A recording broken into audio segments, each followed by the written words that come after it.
Dans le silence des terres américaines, avant même que l'histoire ne soit écrite, des pierres furent savoir dressées. Elles n'étaient pas seulement des blocs assemblés pour protéger du froid ou de la pluie, elles semblaient déjà porteuses du lieu d'une mémoire, d'un langage qui ne nous est pas destiné, mais qui persiste. Ces pierres survivent à la fragilité humaine, elles traversent les millénaires et s'offrent encore à nous, comme si elles voulaient témoigner d'une antiquité que nous refusons souvent de voir.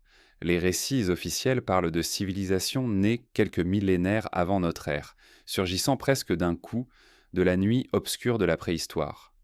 Pourtant, les indices éparpillés racontent autre chose. Sous les couches de terre et de temps, l'Amérique garde les marques d'édifices dont l'ancienneté défie nos manuels. À chaque fouille, à chaque découverte, des fragments d'un monde plus ancien se révèlent, suggérant que nos chronologies sont trop courtes, trop simplifiées. L'archéologie conventionnelle aime les certitudes, des dates précises, des périodes bien délimitées, des lignes droites qui expliquent l'évolution des peuples. Mais les pierres, elles, n'obéissent donc pas à cette logique. Elles sont usées, déplacées, réemployées. Elles conservent des traces d'outils dont on ignore l'origine, de techniques que l'on dit impossibles pour des sociétés dites primitives. À Caral, au Pérou, les ruines d'une cité entière s'élèvent, âgée de presque 5000 ans. Pourtant, leurs murs de pierre et leurs structures monumentales semblent appartenir à une tradition encore plus ancienne, comme si Caral n'était pas un commencement, mais la réminiscence d'un passé plus lointain. Les mythes indigènes évoquent donc souvent des ancêtres venus d'un autre âge, des temps où des êtres puissants érigeaient les premières constructions.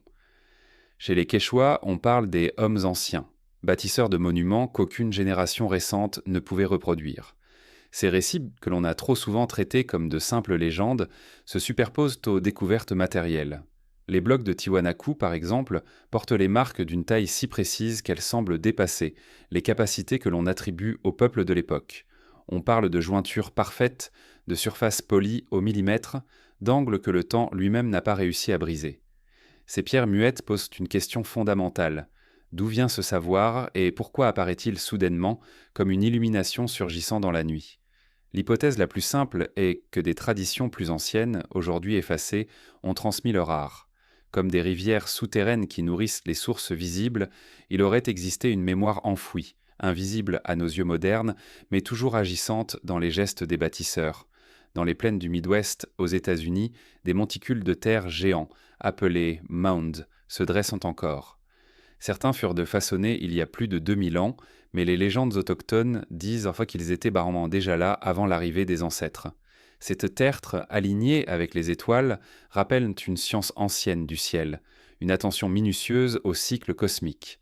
Comment expliquer que des peuples, supposés primitifs, aient conçu des structures en parfaite correspondance avec les équinoxes et les solstices ? Les pierres et les terres qu'ils ont façonnées n'étaient pas de simples refuges. Elles étaient des instruments de mémoire et de mesure, inscrits dans la peau même du paysage.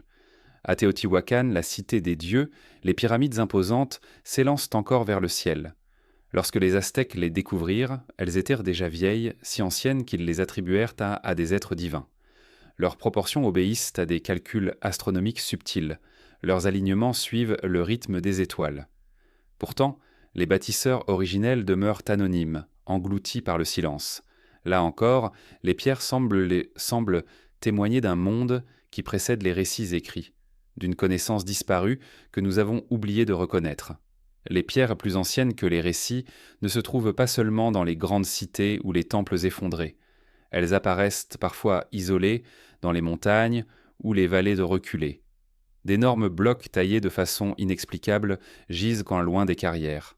Leur poids défie nos machines modernes et pourtant, ils furent déplacés et assemblés par des mains humaines il y a des millénaires. L'énigme demeure entière. Quelle force, quel savoir, quelle organisation permit de tels exploits ? Les spécialistes avancent au désinfendant des théories prudentes, leviers rudimentaires, cordage, patience infinie. Mais la précision des ajustements, la répétition des motifs, la constance des alignements célestes laissent un parfum de mystère. Il ne s'agit pas seulement d'efforts physiques, mais d'une vision du monde où le cosmos, la Terre et l'homme formaient un seul tissu. Ces pierres ne sont pas des constructions isolées, elles participaient d'une logique globale, un ordre où chaque édifice dialoguait avec les astres et avec la mémoire des ancêtres. Nous aimons croire que notre modernité a tout inventé, les sciences exactes, l'architecture, l'observation du ciel. Pourtant, ces pierres sont là pour rappeler que nous ne faisons que poursuivre une conversation commencée bien avant nous. Une conversation gravée dans la roche, inscrite dans les formes géométriques, murmurée à travers les siècles. Ces pierres témoignent d'une continuité que nous avons interrompue, mais qui n'a jamais disparu. Elles nous invitent à reconsidérer nos certitudes. Peut-être que les civilisations américaines ne sont pas seulement nées il y a quelques millénaires, mais qu'elles héritèrent déjà d'une profondeur plus ancienne, d'un savoir transmis dans l'ombre des âges. Les récits oraux, souvent négligés, portent en eux des éclats de vérité. Les ancêtres parlaient de mondes détruits, de cycles révolus, de bâtisseurs disparus. Leur voix résonne encore à travers ces pierres qui nous observent. Dans les Andes, les blocs gigantesques de Sacsayhuaman s'emboîtent avec une perfection déconcertante. Certains mesurent en plusieurs mètres de haut, d'autres pèsent donc des dizaines de tonnes. Aucun ciment, aucune colle, seulement l'ajustement exact, si précis qu'une lame de couteau ne peut s'y glisser. Devant ces murs, on a le sentiment de se trouver face à une énigme laissée volontairement, comme si les anciens avaient voulu défier le futur, poser une question insoluble à ceux qui viendraient après. Ces pierres plus anciennes que les récits sont à la fois des témoins et des énigmes. Elles nous rappellent que l'histoire humaine n'était pas une ligne simple, mais un tissu complexe tissé de pertes et de redécouvertes. Ce que nous appelons commencement n'est peut-être qu'une reprise, une renaissance après l'effacement d'un âge oublié. Et à mesure que l'on contemple ces blocs silencieux, usés par le vent et la pluie, une impression s'impose. Ce qui est perdu n'est jamais totalement effacé. Les pierres demeurent, immobiles, comme les gardiennes d'un savoir qui échappe à nos livres, mais qui persiste intact dans le silence. Ainsi, au cœur des Amériques, chaque mur écroulé, chaque vestige, chaque sculpture érodée ouvre une brèche dans le temps. Derrière les certitudes officielles, un autre récit se dessine, plus ancien, plus mystérieux. Et ce récit ne fait que commencer à se révéler, car au-delà de ces pierres, d'autres énigmes attendent. Des cités entières, oubliées, patientes sous la terre, des peuples disparus ont laissé des indices fragiles de leur grandeur. En suivant leurs traces, nous plongeons toujours plus profondément dans un passé qui refuse d'être réduit au silence. Au nord du Pérou, dans une vallée sèche traversée par le fleuve Sup, s'étend un site qui semble appartenir à un âge oublié. Caral n'est pas une cité comme les autres. Ses murs effacés, ses pyramides usées par le temps, ses places circulaires creusées dans la terre, tout y respire l'ancienneté. Pourtant, ce lieu n'a pas livré toutes ses vérités. Il se dresse comme une énigme, une cicatrice du passé qui déstabilise nos certitudes sur les origines des civilisations américaines. Découverte au milieu du XXe siècle, Caral ne fut reconnue dans toute son ampleur que des décennies plus tard. Les archéologues y virent l'une des plus anciennes cités du continent, contemporaine des premières grandes cultures de Mésopotamie et d'Égypte. Cette révélation bouleversa le récit établi. L'Amérique ne pouvait plus être considérée comme un monde tardif, éveillé seulement dans les derniers millénaires. Ici, sur les rives du désert péruvien, des hommes organisés rendent déjà la vie collective il y a près de 5000 ans. La ville s'étend sur un vaste territoire avec des structures monumentales qui témoignent d'une organisation sociale complexe. Les pyramides, aux formes géométriques rigoureuses, se dressaient comme des centres de pouvoir et de rituels. Les places circulaires servaient de lieux de rassemblement, peut-être pour observer le ciel, peut-être pour célébrer des rites liés à la fertilité, à la pluie, au feu sacré. Car la flamme est au cœur du mystère. Des autels brûlants ont été retrouvés dans ces temples, rappelant une société obsédée par la relation entre l'homme, la terre et le cosmos. Mais plus encore que ces édifices, ce qui intrigue à Caral, c'est ce qu'on ne trouve pas. Aucun signe de fortification, aucune trace de guerre, aucune arme. Tout semble indiquer une société pacifique, fondée sur le commerce, l'échange et la religion. Le coton cultivé dans la vallée était tissé en cordages qui servaient aux pêcheurs de la côte. En retour, les habitants des rivages apportaient le leur du poisson séché et des coquillages. Des produits venus de loin témoignent de réseaux d'échanges qui dépassaient largement les frontières visibles. Ainsi, Caral vivait au cœur d'un monde connecté, où le savoir et les biens circulaient d'une vallée à l'autre, tissant déjà la toile d'une culture andine unifiée. Pourtant, derrière cette apparente harmonie, une question persiste. Comment une cité aussi sophistiquée a-t-elle pu surgir dans un environnement aride, sans métaux, sans céramique, sans armée ? Les habitants de Caral maîtrisaient surtout l'architecture monumentale et la planification urbaine, mais semblaient ignorer des techniques que l'on juge fondamentales à l'émergence d'une civilisation. L'absence de poterie intrigue particulièrement.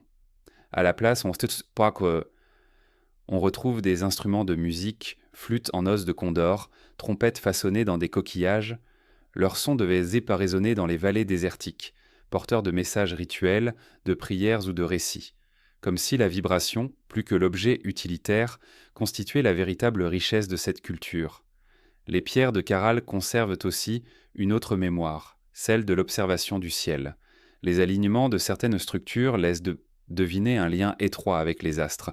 Dans une société sans écriture, le cosmos devenait le livre ouvert où lire les signes du temps. Les phases de la lune, la course du soleil, le retour des constellations guidaient là encore les semailles et les rituels. Les pyramides, dressées envers l'horizon, faisaient écho à cette quête d'ordre et de continuité. Ce regard vers le ciel liait les hommes à des forces plus vastes, inscrivant leur vie dans une temporalité cosmique. La légende veut que des civilisations plus anciennes aient transmis leur savoir aux bâtisseurs de Caral. Les peuples andins racontent l'histoire d'ancêtres mythiques venus d'époques antérieures, porteurs d'une sagesse perdue.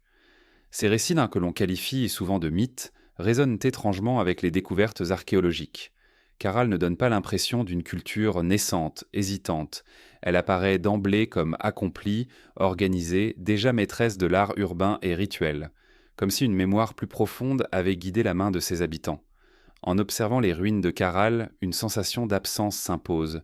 Les pierres racontent une histoire, mais une histoire mutilée, dont il manque les voix, les noms, les visages.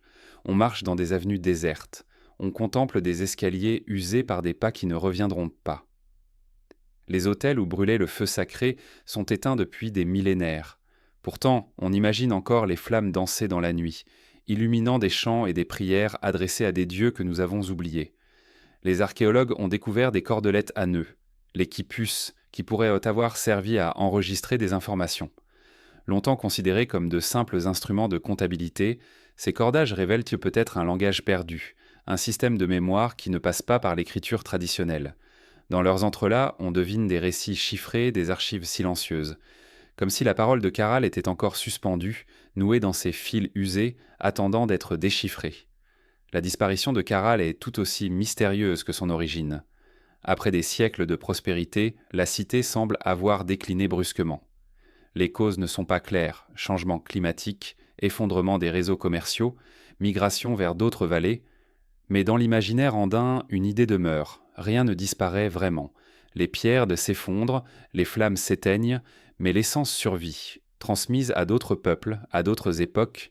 Ainsi Caral n'aurait pas péri, elle se serait dissoute dans le temps, ses savoirs se perpétuant dans les civilisations andines qui suivirent. Lorsque l'on contemple ce site aujourd'hui, balayé par le vent du désert, on ressent une forme d'étrangeté. Ce n'est pas seulement une ruine archéologique, mais une trace persistante d'un monde qui précède nos récits.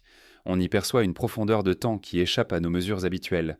Caral nous rappelle que l'Amérique ancienne n'est pas une terre de commencement tardif, mais un espace où des sociétés raffinées fleurissaient quand ailleurs, d'autres civilisations prenaient à peine racine. Cette cité pose une question plus vaste. Combien d'autres Caral dorment encore sous la terre, invisibles, effacés par les siècles ? Chaque découverte repousse les limites de notre chronologie, nous oblige à reconnaître que le passé est plus ancien, plus riche que ce que nous pensions. Les pierres de Caral, silencieuses, continuent de défier nos certitudes. Elles nous regardent avec une patience millénaire, comme pour nous dire que nous n'avons fait qu'effleurer leur secret. Et ce secret ne s'arrête pas à Caral. Plus au nord, plus au sud, dans les vallées et sur les hauts plateaux, d'autres cités surgiront, toutes marquées par le même mystère. Une naissance soudaine, une maîtrise immédiate, une mémoire trop ancienne pour être oubliée.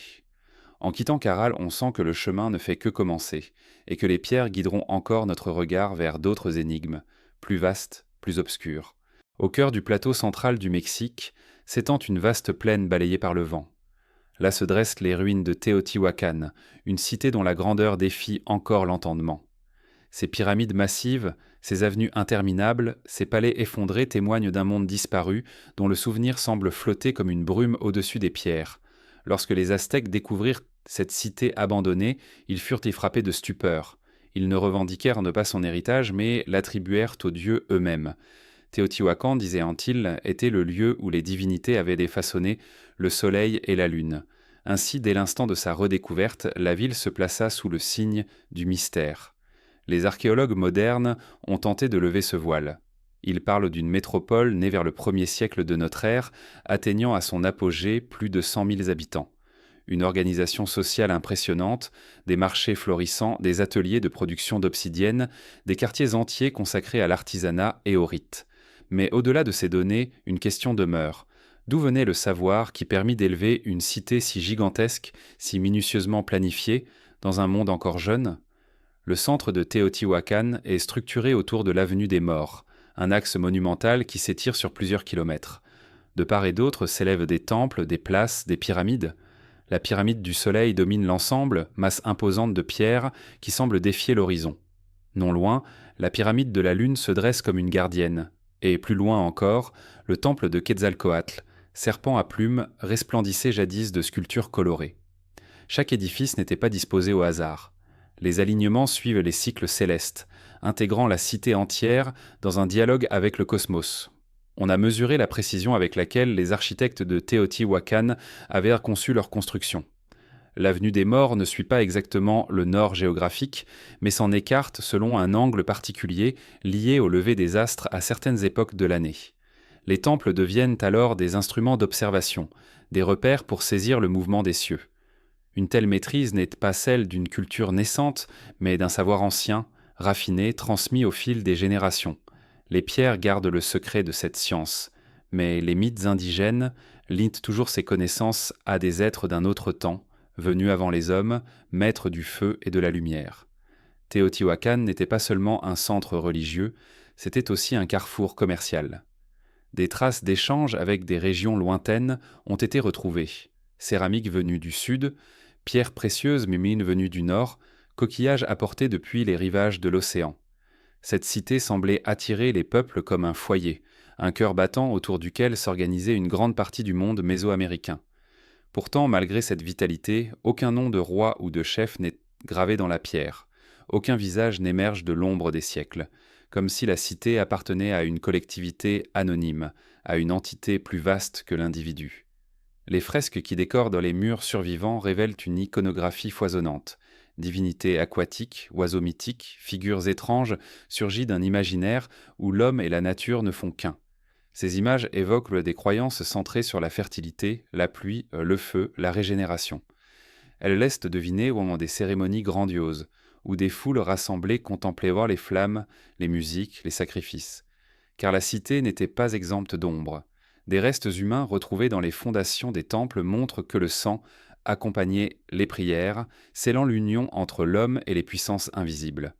La grandeur de Teotihuacan repose aussi sur ces dimensions. La pyramide du Soleil, par sa masse, rivalise avec les monuments d'Égypte. Ses marches usées, ses plateformes successives, ses assises colossales défient l'imagination. Comment un peuple sans bête de trait, sans roue, a-t-il pu déplacer et assembler ces millions de tonnes de pierres? Les hypothèses existent, mais elles laissent content toujours planer une part de doute. Devant l'évidence de la construction, on ressent un vertige, celui d'une civilisation qui maîtrisait des moyens que nous ne comprenons pas encore tout à fait. Lorsque les Aztèques arrivèrent enfin dans la vallée, Teotihuacan était déjà une ruine depuis des siècles. Ils la parcoururent avec respect, y voyant la demeure des dieux disparus. Ils ne cherchèrent pas à la reconstruire, mais à la sacralisèrent telle qu'elle, ville morte devenue sanctuaire. Leur vision, transmise dans leurs récits, renforce encore le mystère. Une cité si immense, si puissante, effacée presque sans trace de son peuple fondateur. Que s'était-il passé? Guerre, en fait, sinon famine, crise interne, effondrement climatique? Les réponses manquent, et ce silence alimente l'impression d'une disparition soudaine, presque surnaturelle. Teotihuacan fascine parce qu'elle condense dans ses pierres l'étrange paradoxe de l'ancien monde américain. Une maîtrise monumentale, une science raffinée, une organisation complexe, et pourtant l'absence de nom, de visage, d'individu à qui rattacher cette gloire. Tout semble appartenir à une collectivité disparue, à une mémoire sans auteur. Ce vide ouvre un espace pour l'imaginaire. Les dieux silencieux semblent encore veiller sur les pyramides, comme si la cité demeurait leur domaine, inaccessible aux hommes. Marcher aujourd'hui sur l'avenue des Morts, c'est sentir le poids du temps. Le vent soulève la poussière, les pierres chauffent sous le soleil et les ruines gardent leurs secrets. Chaque marche gravie sur la pyramide du Soleil rapproche du ciel, mais aussi d'une énigme plus profonde. Qui érigea ces temples et pourquoi? Les réponses s'échappent là toujours, laissant place à une impression d'infini. Teotihuacan n'est pas seulement une cité ancienne, c'est une énigme qui se dresse au cœur de notre mémoire collective. La cité des dieux silencieux reste debout, même réduite à ses pierres. Elle nous oblige à regarder différemment l'histoire des Amériques. Loin d'être des terres isolées et tardives, elles furent les foyers d'expériences grandioses, contemporaines des plus grands monuments du monde. Mais là où les autres civilisations laissèrent des noms et des récits, Teotihuacan ne nous offre que le silence. Ce silence est peut-être son véritable héritage, un appel à l'écoute, une invitation à chercher dans les pierres la voix de ceux qui bâtirent sans laisser d'écriture. Et au-delà de Teotihuacan, d'autres cultures attendent. Avant même que la cité ne s'élève, un peuple mystérieux avait déjà sculpté des visages colossaux, laissés dans la jungle comme les témoins d'un pouvoir oublié. C'est vers eux que nous devons tourner le regard, vers ces figures de basalte qui semblent nous observer depuis un autre âge. Ainsi commence l'ombre des Olmecs, gardiens d'un passé encore plus obscur. Dans les forêts humides du golfe du Mexique, sous le poids des lianes et l'épaisseur des pluies, reposent les vestiges d'un peuple que l'on nomme les Olmecs. Leur mémoire est faite de pierres monumentales, de visages sculptés dans le basalte, de sanctuaires engloutis par la végétation. Ils apparaissent dans nos chronologies comme la première grande civilisation de Mésoamérique, mais leurs contours demeurent flous, presque insaisissables. Leur monde s'étendit entre 1200 et 400 avant notre ère, selon les manuels. Pourtant, les signes qu'ils laissèrent semblent indiquer des racines plus anciennes, comme si leur culture n'avait pas surgi de nulle part, mais s'était nourrie d'héritages plus profonds, aujourd'hui perdus. Les Olmecs le sont connus pour leurs têtes colossales, ces visages taillés dans des blocs de basalte de plusieurs tonnes, transportés depuis des carrières lointaines. Chacune mesure plusieurs mètres de haut, et leurs traits, réalistes et puissants, paraissent veiller sur les terres environnantes. Elles ne portent pas toutes les mêmes expressions. Certaines semblent sévères, d'autres méditatives, d'autres encore affichent une étrange neutralité. On ignore s'il s'agit de portraits de dirigeants, de divinités incarnées ou d'ancêtres mythiques. Mais leur seule présence, dans des clairières reculées, impose un silence presque sacré. Elle semble témoigner d'un pouvoir ancien, à la fois politique et spirituel, que nous ne comprenons plus. Les centres cérémoniels Olmec, tels que San Lorenzo et La Venta, révèlent Contiol des structures impressionnantes. Plateformes de terre, temples effacés, espaces rituels. À La Venta, une grande pyramide de terre s'élève encore, rappelant la volonté d'ériger un centre où la communauté pouvait se tourner vers le ciel. Mais plus que leurs édifices, ce sont leurs symboles qui intriguent. Des motifs récurrents apparaissent sur leurs sculptures. Le jaguar, créature à la fois terrestre et divine, hybride de puissance et de mystère, l'enfant jaguar, figure énigmatique, mi-humaine, mi-animale, qui pourrait incarner une transformation spirituelle. Le serpent, gardien des passages invisibles entre les mondes. Ces symboles ne sont pas de simples décorations. Ils semblent raconter une cosmogonie complexe, un univers où les frontières entre l'homme, l'animal et le divin étaient mouvantes, perméables. Ce monde spirituel, profondément lié aux forces naturelles, se reflète aussi dans leurs pratiques rituelles. Les archéologues ont retrouvé des dépôts cérémoniels soigneusement enterrés, mosaïques de jade disposées en forme géométrique, figurines alignées dans la terre, objets brisés intentionnellement puis enfouis comme des offrandes. Chaque geste semble porteur d'un sens que nous n'arrivons plus à déchiffrer. Était-ce une manière de nourrir la terre, de maintenir l'équilibre entre les forces visibles et invisibles ? Le soin apporté à ces dépôts suggère une conception du sacré où chaque pierre, chaque fragment participait à un dialogue cosmique. L'obsidienne, le jade, les coquillages, les plumes rares circulaient déjà entre les Olmecs et les peuples voisins. Leur culture fut donc un centre d'influence, irradiant vers l'ensemble de la Mésoamérique. Les Mayas, bien plus tard, héritèrent de leur conception du temps et de leur iconographie. Les Aztèques eux-mêmes les désignaient comme les pères ou les anciens, reconnaissant en eux une origine commune. Pourtant, ce peuple que l'on dit fondateur a laissé peu d'écrits. Quelques glyphes apparaissent sur des stèles et des figurines, suggérant une écriture naissante, mais le silence domine. Ce silence est peut-être volontaire, comme si leur langage appartenait à l'oralité, à la mémoire vivante des récits transmis de génération en génération. Les chercheurs s'interrogent sur leur disparition. Vers 400 avant notre ère, leur grand centre s'effondre. Certains évoquent donc des changements climatiques, des inondations, des tensions internes, mais ce qui reste le plus troublant, C'est la manière dont leurs symboles survivent longtemps après eux. Le jaguar, le serpent à plumes, les figures hybrides réapparaissent dans les cultures postérieures comme des échos persistants. Les Olmecs semblent avoir semé un héritage qui n'a jamais cessé de se développer, même lorsque leurs cités furent recouvertes par la forêt. Il est possible que ce peuple ait été moins un commencement qu'un maillon d'une chaîne plus ancienne encore. Le raffinement de leur sculpture, la maîtrise du jade, la complexité de leur iconographie suggèrent une tradition déjà longue. Comme Caral au Pérou, Teotihuacan au Mexique ou Tiwanaku dans les Andes, les Olmecs posent une question essentielle. Comment expliquer que de telles civilisations surgissent d'ondes déjà accomplies, sans trace d'une lente progression? Peut-être leur origine se perd-elle dans un âge plus reculé, dont nous n'avons plus que des fragments. Au crépuscule, dans les forêts où dorment encore leurs têtes colossales, on peut imaginer la scène d'autrefois. Les flammes des foyers éclairaient les places au cérémoniel. Des prêtres vêtus de peaux de jaguar invoquaient l'enfer les forces invisibles, et la foule participait à des rituels dont le sens nous échappe. Les pierres, les jades, les masques déposés dans la terre n'étaient pas de simples objets, mais des ponts vers un autre monde. Pour les Olmecs, la réalité était une trame de correspondance. L'homme reflétait l'animal, la terre reflétait le ciel, et chaque rituel entretenait l'équilibre fragile entre ces mondes. Ce qui nous parvient d'eux n'est qu'une ombre, une série de fragments. Mais ces fragments suffisent à troubler notre regard. Ils montrent que les racines de la Mésoamérique sont plus profondes que nous l'imaginions. Les Olmecs n'étaient pas seulement les premiers, ils étaient peut-être les gardiens d'une mémoire plus ancienne, héritée d'époques effacées. En les étudiant, nous entrevoyons une continuité qui dépasse leur temps, une chaîne invisible reliant les civilisations américaines entre elles. Lorsque l'on quitte leur site, une impression demeure, celle d'avoir effleuré un secret. Leurs têtes massives, immobiles sous la pluie, semblent sans nous observer encore, comme si elles attendaient que nous comprenions enfin le message qu'elles portent. Un message sur l'ancienneté du monde, sur la profondeur du temps, sur l'impossibilité d'enfermer l'histoire dans nos cadres rigides. Et après les Olmecs, d'autres mystères apparaîtront. Dans le nord, sur les rives du Mississippi, des tertres gigantesques surgissent des plaines. Ils témoignent eux aussi d'un art ancien, d'un rapport au ciel et à la terre qui défie nos catégories.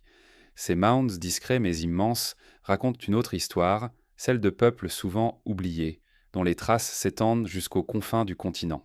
Dans les vastes plaines qui bordent le Mississippi, là où l'horizon semble se perdre dans une mer de hautes herbes et de vents, se dresse un héritage souvent ignoré. Les tertres de terre façonnés par des mains humaines il y a des siècles. Ces monticules, discrets et pourtant immenses, ne sont pas de simples irrégularités du sol. Ils forment une architecture silencieuse, un paysage sacré et construit pierre après pierre, poignée de terre après poignée de terre, jusqu'à atteindre des dimensions monumentales. Cahokia, près de l'actuelle ville de Saint-Louis, est le plus grand de ces sites. Peu de voyageurs savent que, dans cette région, s'éleva autrefois une cité comparable en taille à certaines métropoles européennes médiévales. Pourtant, ces traces persistent encore, dissimulées dans la terre, effacées de l'effacée de la mémoire commune. Cahokia atteignit son apogée entre le XIe et le XIIIe siècle. On estime que sa population pouvait dépasser 30 à 40 000 habitants, ce qui en faisait l'une des plus grandes concentrations humaines d'Amérique du Nord précolombienne. Mais contrairement aux cités de pierre de Mésoamérique ou des Andes, Cahokia fut bâtie avec de la terre. Des centaines de monticules furent érigés, certains plats et destinés à accueillir des temples, d'autres coniques pour honorer les ancêtres, d'autres encore allongés, liés aux rituels funéraires. Le plus grand de tous, le Monk's Mound, couvre plusieurs hectares et s'élève à plus de 30 mètres de haut. Depuis son sommet, les chefs spirituels et politiques pouvaient contempler la cité et ses environs, un centre vivant organisé autour de cette masse colossale. Ce qui frappe Samosmdong, c'est la précision de la planification. Les avenues, les places, les monticules eux-mêmes semblaient en répondre à une logique cosmologique. Des alignements particuliers ont été identifiés, notamment à travers une structure surnommée Wudenge, cercle de poteaux en bois utilisé comme observatoire astronomique. De là, les habitants pouvaient repérer les solstices et les équinoxes, réglant ainsi leur calendrier agricole et rituel. Le ciel et la terre se rejoignaient dans ce système, les monticules devenant les points d'ancrage d'une géométrie céleste. Comme ailleurs sur le continent, la mesure du temps et l'observation des astres occupaient une place centrale dans la vie quotidienne. Pourtant, Cahokia n'était pas seulement un lieu d'astronomie ou de cérémonie, c'était aussi un centre économique et politique d'une ampleur inédite dans cette partie du monde. Les fouilles ont révélé des traces de vastes marchés où circulaient le silex, les coquillages, les pigments, mais aussi des biens venus de régions lointaines, preuve que la cité s'inscrivait dans des réseaux d'échanges à grande échelle. Les habitants vivaient dans des maisons de bois et d'argile disposées en quartiers organisés, autour de places où se tenaient les rassemblements collectifs. La cité respirait, bruissait de voix, de rituels, de décisions. Mais derrière cette vitalité se cache aussi une part d'ombre. Des fouilles ont mis au jour des fosses remplies de corps, parfois enterrés en masse, suggérant des sacrifices humains. Certains tertres contiennent des sépultures d'élite entourées d'offrandes précieuses, tandis que d'autres renferment des restes disposés de manière plus brutale. Cahokia, comme d'autres grandes sociétés anciennes, semble avoir été traversée par des tensions entre pouvoir et croyance, entre le sacré et la violence. Les cérémonies sanglantes ne faisaient pas seulement partie des mythes. Elles rythmaient probablement les moments fondateurs liant le destin de la cité aux forces invisibles. Ce qui rend Cahokia encore plus fascinante, c'est sa disparition soudaine. Après plusieurs siècles de prospérité, la cité déclina rapidement vers le XIVe siècle. Les causes ne sont pas claires. Changement climatique, épuisement des ressources, conflits internes, migration. Ce qui reste, ce sont les monticules silencieux, témoins muets d'une organisation complexe effacée, presque sans trace. Lorsque les premiers explorateurs européens atteignirent dans ces terres, la cité n'était plus qu'un souvenir enfoui, et les nations autochtones qui habitaient la région évoquaient ainsi vaguement ces tertres comme l'œuvre d'ancêtres lointains. Le plus troublant demeure la méconnaissance de Cahokia dans nos récits historiques. L'école et les manuels évoquent maintes souvent les Mayas, les Aztèques, les Incas, mais peu mentionnent cette métropole nord-américaine. Pourtant, sa population rivalisait avec celle de Londres ou de Paris au même moment. Le silence qui entoure Cahokia est révélateur. Il montre à quel point notre vision de l'Amérique ancienne reste fragmentaire, sélective. Derrière ce silence, on devine une histoire plus vaste, celle de peuples capables de bâtir de grandes sociétés dans des environnements variés, du désert andin aux forêts du Mexique, des jungles tropicales aux plaines du Nord. Les tertres de Cahokia ne sont pas isolés. Partout dans le Midwest et le sud-est des États-Unis, des monticules similaires parsèment le paysage. Certains sont funéraires, d'autres cérémoniels, d'autres encore suivent des formes animales visibles seulement du ciel, comme les effigies de serpents ondulant sur des centaines de mètres. Ces géométries d'un croix de terre rappellent les géoglyphes du Pérou, œuvres monumentales conçues pour être vues dans une autre perspective, peut-être par les dieux eux-mêmes. Les peuples du Nord, comme ceux du Sud, semblaient partager une même logique. Inscrire leurs croyances dans la Terre, relier leur existence au cosmos à travers des formes visibles et durables. Imaginer Cahokia à son apogée, c'est voir une cité vibrante. Les tambours résonnaient sur les places, les prêtres montaient sur les tertres pour célébrer les cycles du soleil, les marchés s'emplissaient de couleurs et de voix. Des processions parcouraient les avenues, reliant les différents centres cérémoniels. Le peuple entier vivait au rythme de la nature et des dieux. Aujourd'hui, le site n'est plus qu'une étendue verte, traversée de collines artificielles où les visiteurs marchent sans toujours comprendre qu'ils foulent un sol sacré, façonné par des générations d'hommes et de femmes. L'histoire de Cahokia nous rappelle que la mémoire des civilisations n'est pas seulement inscrite dans la pierre. Elle peut se trouver dans la terre elle-même, dans des formes sculptées patiemment, jour après jour, par une multitude de mains anonymes. Elle montre aussi que l'Amérique du Nord, souvent considérée comme le territoire de sociétés simples et dispersées, a connu elle aussi des concentrations urbaines de grande ampleur. En quittant Cahokia, le regard se tourne vers d'autres terres, plus au sud, où des pierres massives, polies avec une précision déconcertante, définent encore le temps. Dans les hâtes plateaux andins, une autre énigme attend, plus ancienne, plus obscure, celle de Tiwanaku, cité mystérieuse au bord du lac Titicaca. Là-bas, ce ne sont plus des tertres de terre qui dominent l'horizon, mais des blocs cyclopéens qui posent une question troublante. Qui possédait, il y a des millénaires, le savoir nécessaire pour les dresser avec une telle exactitude? Sur les rives froides du lac Titicaca, là où l'air se fait rare et où la lumière semble plus tranchante qu'ailleurs, s'étend un lieu que l'on ne peut réduire à une simple ruine. Tiwanaku, cité de pierres perdues dans les hauteurs boliviennes, surgit comme un mirage au milieu d'un plateau aride. Ces vestiges paraissent témoigner d'un savoir ancien, mais un savoir dont les contours se brouillent dès qu'on tente de l'approcher. Car cette cité est à la fois un site archéologique et une énigme profonde, un carrefour entre l'histoire tangible et la mémoire mythique des Andes. Les origines de Tiwanaku demeurent incertaines. Les manuels parlent d'une fondation il y a environ 2000 ans, mais de nombreux indices suggèrent une occupation plus ancienne encore. Certains blocs colossaux, dispersés sur le site, semblent appartenir à un âge révolu, antérieur à la culture que l'on attribue traditionnellement à Tiwanaku.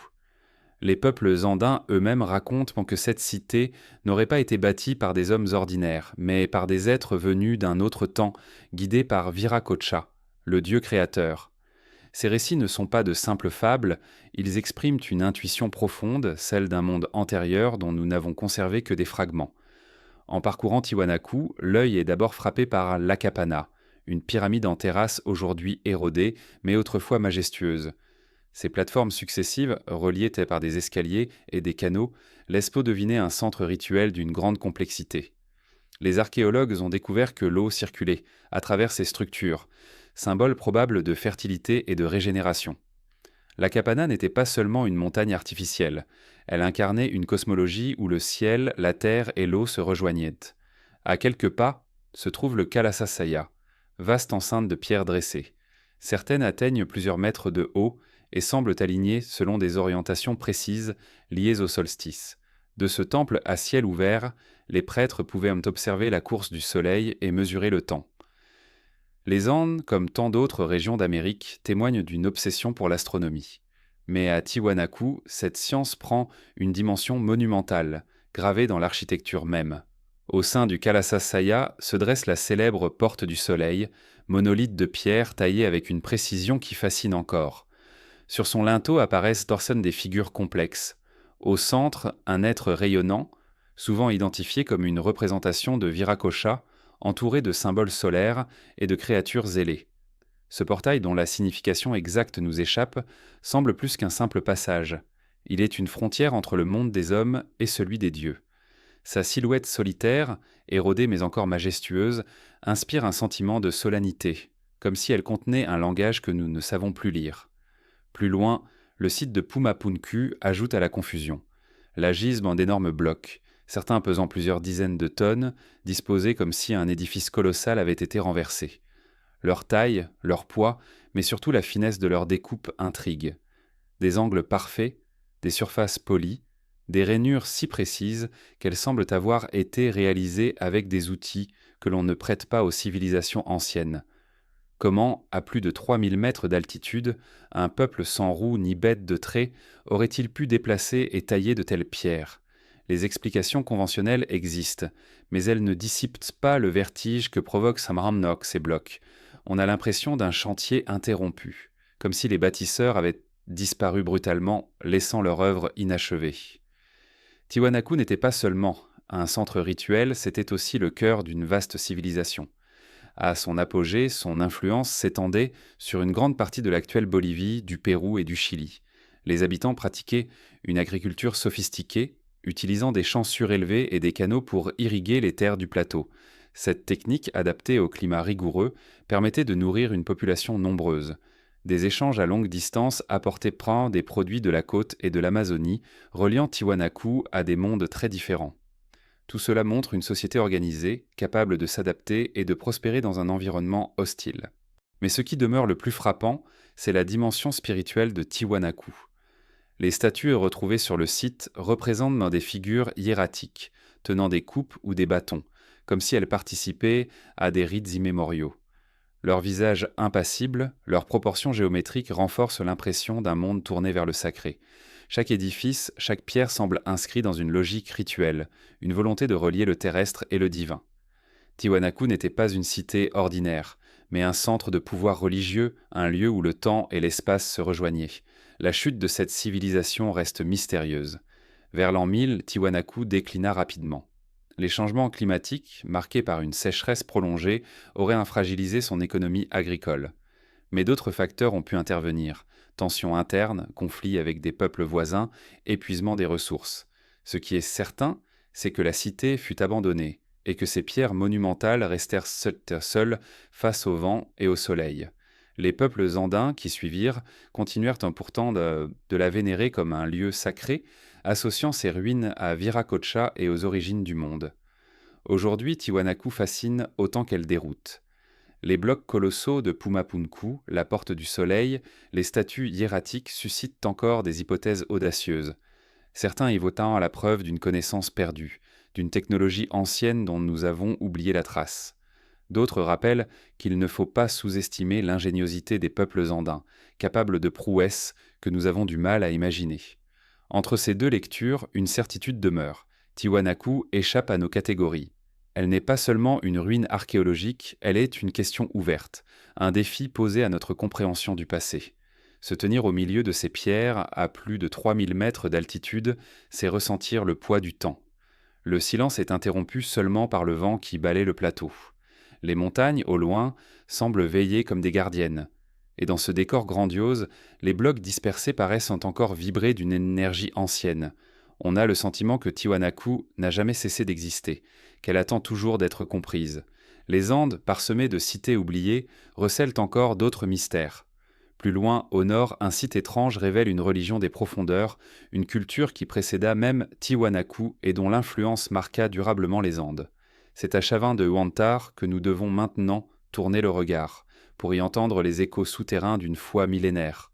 Au cœur des Andes péruviennes, là où les montagnes se resserrent et où les vallées s'enfoncent dans la pierre, se trouve un lieu singulier. Chavin de Huantar n'est pas seulement une ruine, c'est un sanctuaire ancien, chargé d'un mystère qui dépasse le temps. Bâti il y a près de 3000 ans, ce site fut l'épicentre d'une culture spirituelle qui rayonna sur l'ensemble des Andes, bien avant l'émergence des empires plus connus. Ici, la religion dominait tout. Les prêtres, plus que les guerriers, étaient les maîtres, et la pierre, plus que l'épée, fut l'instrument du pouvoir. En arrivant sur le site, on est frappé par l'architecture labyrinthique des temples. Contrairement aux pyramides ouvertes vers le ciel, comme celles de Teotihuacan ou de Cahoquilla, Chavin est tournée vers l'intérieur. Ses couloirs souterrains, ses galeries obscures, ses chambres secrètes composent un monde clos, presque étouffant. Les rituels ne se déroulent pas à l'air libre, mais dans les entrailles de la pierre. L'obscurité, le son des trompettes en coquillage, la fumée des encens, les visions provoquées qu'on est par des plantes hallucinogènes, transformaient l'expérience religieuse en un passage initiatique. Chavin fut un théâtre spirituel où les sens étaient manipulés pour plonger les fidèles dans l'inconnu. Au centre de ce sanctuaire se trouve le Lanzon, une sculpture monumentale en forme de stèle incrustée dans l'un des couloirs les plus profonds. Haute de plusieurs mètres, elle représente une divinité hybride. Visage félin, croc menaçant, yeux qui se tournent de profil et de face simultanément, bras tendus tenant des objets mystérieux. Le Lanzon n'était pas une simple statue, c'était l'incarnation d'une force cosmique, la présence vivante du dieu central de Chavin. Dans l'obscurité des galeries, éclairées par des torches, cette figure devait apparaître comme une vision saisissante, mélange de peur et de fascination. Les symboles de Chavin reprennent inlassablement les mêmes motifs, le jaguar, l'aigle, le serpent. Chacun incarne une puissance du monde naturel, mais aussi une dimension spirituelle. Le jaguar, maître de la nuit et de la force, représente la transformation et le passage vers d'autres réalités. L'aigle, oiseau des hauteurs, relie la terre au ciel et symbolise la vision étendue. Le serpent, ondulant entre les mondes, incarne la fertilité et le mouvement souterrain. Ces figures ne sont pas isolées, elles se fondent les unes dans les autres, créant des images hybrides, presque psychédéliques, où l'œil se perd. L'art de Chavin est un langage codé, destiné à troubler la perception, à suggérer une réalité où les frontières s'effacent. On raconte que les prêtres de Chavin étaient les maîtres de l'illusion. Ils connaissaient que les plantes capables de modifier la conscience, les champignons sacrés, la mescaline issue du cactus San Pedro. Dans l'obscurité des galeries, au son des trompettes de coquillages qui résonnaient comme le rugissement d'animaux mythiques, les initiés entraient dans un état altéré. Ils croyaient alors entrer en contact direct avec les divinités, mais c'était aussi la main des prêtres qui guidait cette expérience. Chavin fut un laboratoire du sacré, où le pouvoir religieux se consolidait en contrôlant les perceptions humaines. Les trompettes de Chavin, fabriquées à partir de grandes coquilles marines venues de la côte, sont encore capables de produire un son grave, pénétrant, qui emplit les galeries de vibrations.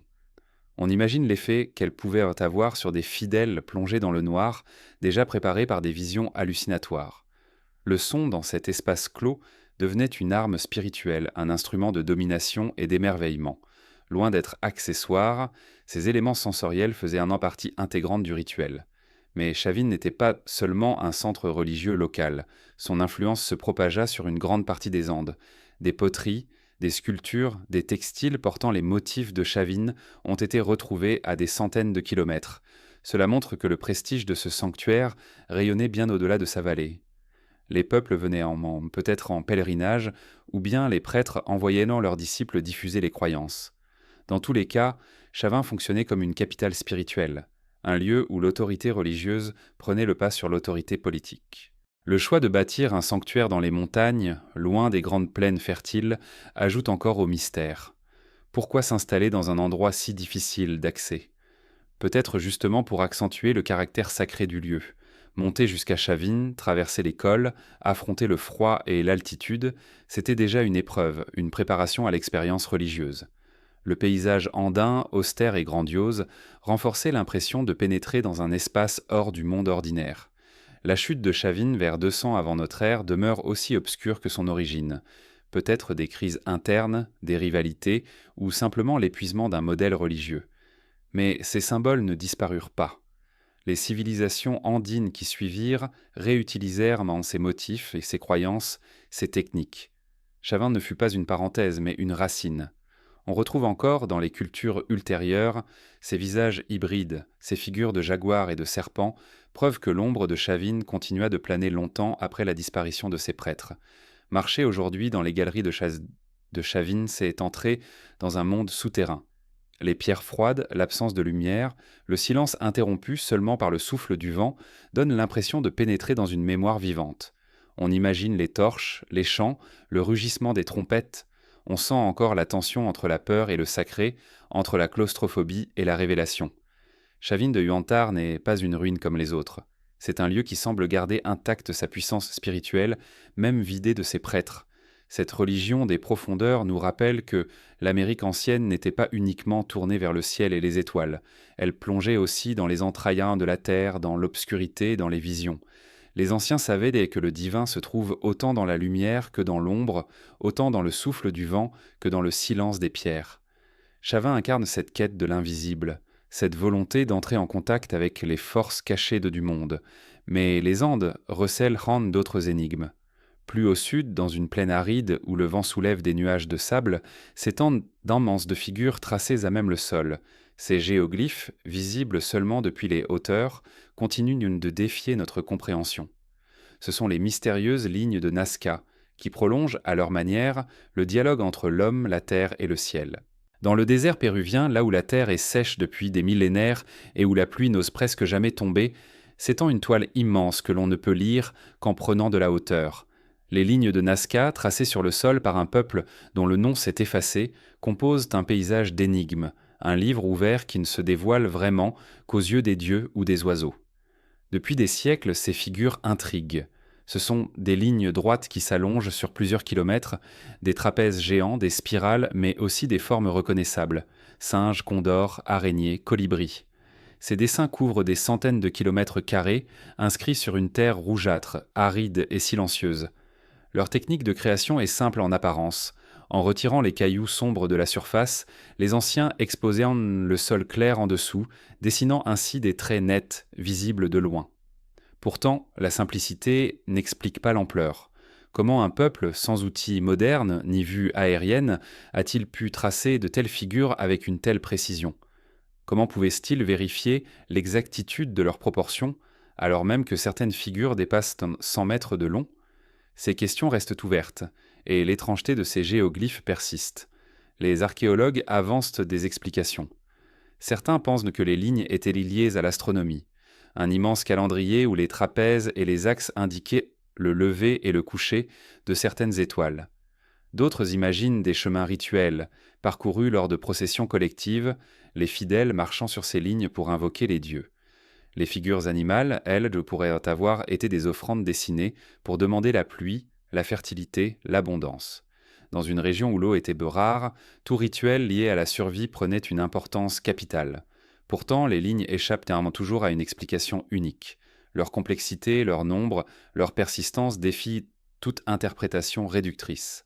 Certaines suivent en cela les sources d'eau souterraines, comme si elles étaient des cartes secrètes guidant vers la vie cachée sous le désert. D'autres semblent orientées vers les horizons solaires, capturant le mouvement du ciel dans la géométrie terrestre. Peut-être ces lignes ne sont-elles pas seulement un calendrier ou une carte, mais les deux à la fois, une tentative de relier le ciel et la terre, de traduire l'ordre cosmique dans le paysage. Ce qui frappe aussi, c'est la fragilité de ces œuvres. Un simple pas pourrait effacer un trait, et pourtant elles survivent depuis plus de 1000 ans. Le désert, par son tombe, par son aridité extrême, les a protégées. Le vent et la pluie, absents ou rares, n'ont pas pu les altérer. Ainsi, les Nazca semblent avoir trouvé un support éternel, un canevas qui défie le temps. Leurs dessins ne sont pas faits pour durer une saison, mais pour traverser les siècles, comme des messages adressés à un futur lointain. Lorsque les premiers voyageurs occidentaux aperçurent ces figures, ils ne comprirent tant pas leur ampleur. Ce n'était qu'avec l'avion, au XXe siècle, que l'on découvrit leur véritable forme. Le ciel révéla ce que la terre cachait. Depuis, chercheurs et rêveurs n'ont cessé de se pencher sur ce mystère. Certains y virent des pistes d'atterrissage pour des visiteurs venus d'ailleurs, d'autres des signes d'une science avancée perdue. Les hypothèses audacieuses s'ajoutent aux interprétations plus sobres, mais toutes partagent une fascination. Pourquoi un peuple ancien aurait-il consacré tant d'efforts à tracer des formes visibles seulement depuis le ciel ? Marcher sur ces lignes aujourd'hui est une expérience troublante. Au sol, on distingue seulement une bande claire, parfois un couloir qui s'étire dans le désert. On n'en saisit pas le sens, mais en montant dans les airs, tout change. Le singe étend sa queue en spirale, le colibri bat des ailes figées dans la pierre, l'araignée déroule ses pattes fines sur des dizaines de mètres. Ces figures immenses et silencieuses semblent attendre qu'on les contemple d'un regard qui embrasse l'ensemble. Elles rappellent que certaines œuvres humaines ne sont pas faites pour les hommes seuls, mais pour des spectateurs invisibles, célestes ou éternels. Le désert de Nazca ne livre pas seulement des lignes. Des poteries retrouvées dans la région montrent les mêmes motifs que ceux tracés au sol. Oiseaux, félins, insectes. Cela suggère une cohérence culturelle, un langage symbolique partagé entre les objets du quotidien et les œuvres monumentales. Les Nazca ne séparaient pas l'art de la vie, ni le rituel du décor. Tout faisait partie d'un même tissu, une même vision du monde où chaque geste, chaque figure, chaque ligne portait un sens sacré. La disparition de la culture Nazca autour de l'an 800 est attribuée à des bouleversements climatiques. Des périodes de sécheresse prolongée, suivies d'inondations violentes, auraient fragilisé leur société.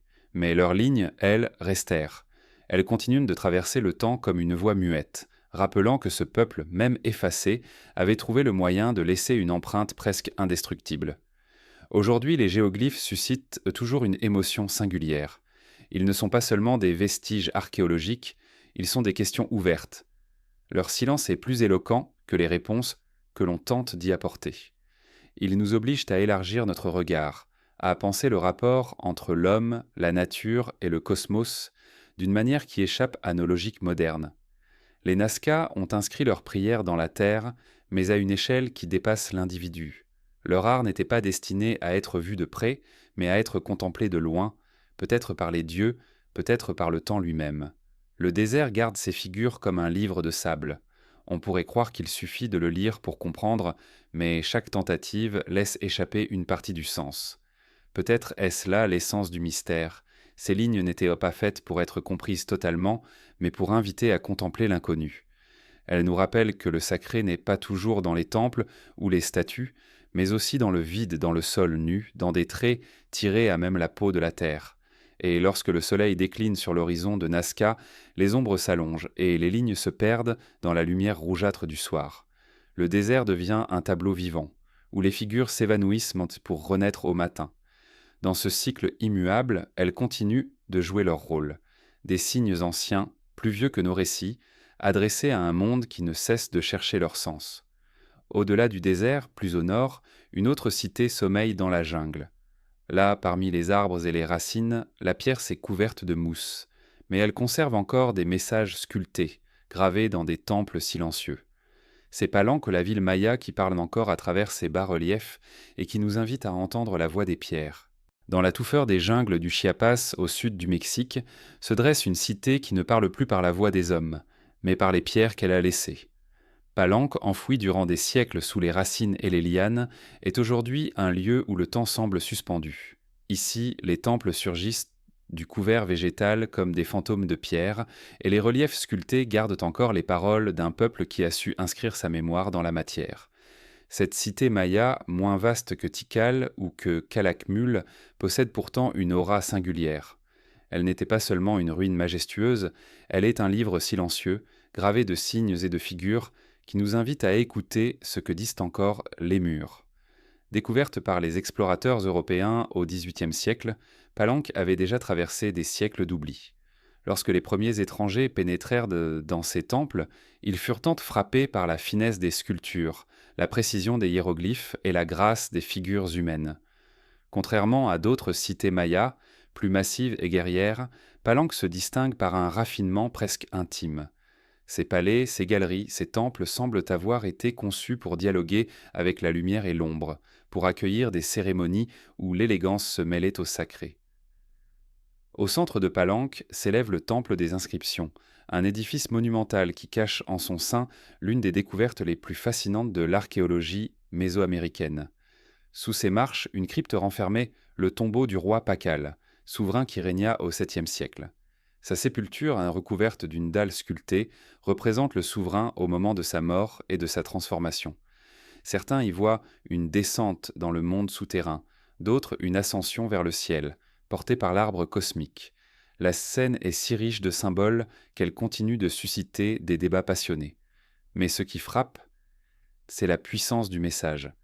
Pour les Mayas, la mort n'était pas une fin, mais un passage, une métamorphose dans l'ordre du cosmos. Les hiéroglyphes de Palenque nous parlent encore. Contrairement à d'autres cités dont les inscriptions sont rares ou effacées, Palenque nous a laissé de longs textes gravés dans la pierre. Ils racontent les généalogies royales, les rituels, les guerres, mais aussi les visions et les songes. Ces textes révèlent un peuple obsédé par le temps, par les cycles, par la nécessité de l'inscrire dans une continuité cosmique. Chaque événement était replacé dans un cadre plus vaste, lié aux dieux et au mouvement des astres. Ainsi, l'histoire humaine devenait une résonance du temps divin. Ce qui distingue Palenque, c'est aussi le visage humain qu'elle nous offre. Les bas-reliefs représentent dans des figures royales et sacerdotales avec une délicatesse qui contraste avec la brutalité souvent associée aux images mayas. On y voit des souverains vêtus d'ornements somptueux, des prêtres tenant des offrandes, des femmes participant aux rites. Chaque figure est stylisée, mais vivante, inscrite dans une gestuelle qui révèle autant la grâce que la solennité. C'est comme si Palenque avait voulu donner un visage au sacré, montrer que le divin s'incarne dans l'humain, et que l'humain trouve sa dignité en se reliant aux forces invisibles. Mais derrière cette beauté se cache une réalité plus sombre. Les rituels de Palenque, comme ceux des autres cités mayas, impliquaient soit le sang. Les sacrifices humains, mais aussi les autosacrifices des élites, faisaient partie intégrante du rapport aux dieux. Le sang versé, en particulier celui des rois et des prêtres, était considéré comme une nourriture nécessaire aux puissances invisibles. Ces pratiques, effrayantes à nos yeux, n'étaient pas perçues comme des cruautés gratuites. Elles s'inscrivaient dans une logique de réciprocité. Les dieux donnant la vie et la fertilité, les hommes devinrent leur rendre une part de cette énergie vitale. La cité elle-même fut pensée comme une réplique du cosmos. Ses temples, ses cours, ses escaliers dessinent un ordre qui reflète les mouvements célestes. Le temple de la croix, le temple du soleil, le temple de la foliation forment un ensemble rituel lié au mythe de création. Chacun était dédié à un aspect de la cosmogonie maya, comme si Palenque voulait incarner en pierre le récit des origines. Ces sanctuaires, aujourd'hui envahis par la jungle, conservent encore cette aura. En montant leur marche, on a le sentiment de pénétrer dans un récit sacré, d'avancer dans une mini-histoire écrite bien avant nous. La chute de Palenque, au IXe siècle, s'inscrit dans le grand effondrement des cités mayas classiques. Les causes restent multiples: surpopulation, épuisement des sols, sécheresse prolongée, conflits internes, mais la disparition matérielle n'a pas effacé le message des pierres. Même abandonnée, Palenque continua de hanter les mémoires et ses ruines furent considérées comme sacrées par les populations locales. Les arbres, en recouvrant les temples, ne firent que renforcer leur mystère, comme si la jungle elle-même voulait protéger ses messages pour les générations futures. Aujourd'hui, lorsqu'on marche dans Palenque, on entend le cri des singes hurleurs et le chant des oiseaux tropicaux. La jungle semble envelopper la cité d'un manteau vivant, mais les pierres résistent. Les hiéroglyphes s'en sont encore lisibles, les visages sculptés encore expressifs. On ressent la présence de ceux qui vécurent ici, de leurs rituels, de leurs songes. Palenque n'était pas une ruine morte, c'est une voix qui parle encore, à travers les siècles, à ceux qui prennent le temps d'écouter. Ce site révèle une vérité troublante. Les Mayas n'étaient pas seulement des bâtisseurs de pyramides ou des observateurs d'étoiles. Ils étaient aussi des poètes du sacré, capables d'inscrire dans la pierre des récits subtils, où l'histoire humaine et la cosmologie se mêlaient en un seul tissu. Palenque en est la preuve éclatante, une cité qui voulait raconter, transmettre, dialoguer avec le temps. En quittant la jungle du Chiapas, on comprend que les messages de Palenque ne sont pas seulement des textes gravés. Ils sont aussi une invitation, celle de regarder le monde comme une trame où chaque événement, chaque être, chaque souffle s'inscrit dans une continuité cosmique. Ce regard, plus ancien que nos chronologies, traverse encore les siècles. Et plus loin, sur une autre montagne, une autre cité surgira, différente mais tout aussi énigmatique. Mont Alban, dressé sur les hauteurs d'Oaxaca, attend avec ses tombes silencieuses et ses places balayées par le vent. Elle nous rappellera qu'au-delà des forêts et des jungles, les montagnes aussi furent les gardiennes des civilisations anciennes. Sur une crête balayée par le vent, dominant la vallée d'Oaxaca, s'étend une cité qui semble née du désir de se rapprocher du ciel. Monte Alban fut érigée au sommet d'une montagne aplanie par la main de l'homme. Ce choix, à la fois audacieux et énigmatique, révèle la volonté des anciens Zapotèques de se détacher du monde terrestre pour habiter un espace liminal, suspendu entre la terre et les étoiles. La Cofetao, l'air est plus clair, la vue s'étend sur l'horizon infini, et les ruines Cofton témoignent encore d'un pouvoir qui s'exprimait autant dans la pierre que dans le silence des tombes.